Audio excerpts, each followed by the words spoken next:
Je m'appelle Clarisse, j'ai 34 ans et je suis infirmière en Belgique. Ce que je vais vous raconter, c'est pas un fait divers, c'est ma vie. Et c'est arrivé dans un hôpital, là où je sauve des vies, là où je suis censée être respectée.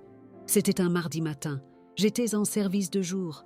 J'entre dans une chambre pour vérifier la perfusion d'un patient, un homme blanc de plus ou moins 70 ans. Il me regarde, me dévisage de la tête aux pieds et me dit froidement « Je ne veux pas être touchée par une négresse ».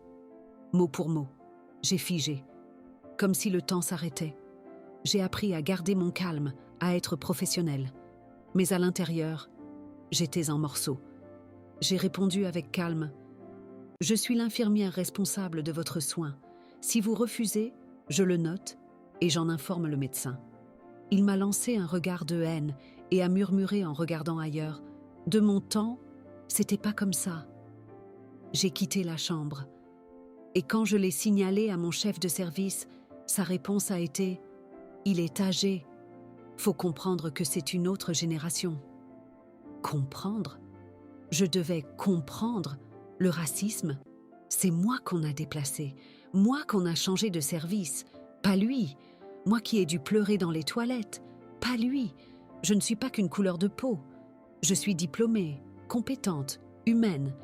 Mais ce jour-là, j'étais juste une négresse aux yeux de quelqu'un. Et ça ne s'efface pas. Je n'ai jamais reçu d'excuses. Pas de l'hôpital, pas de l'administration, et encore moins de cet homme. Depuis, je me bats à ma manière, en restant debout, en parlant, en refusant le silence. Parce que ce que j'ai vécu, des milliers d'autres femmes noires le vivent tous les jours, au travail, dans la rue, dans les écoles, et on en parle trop peu.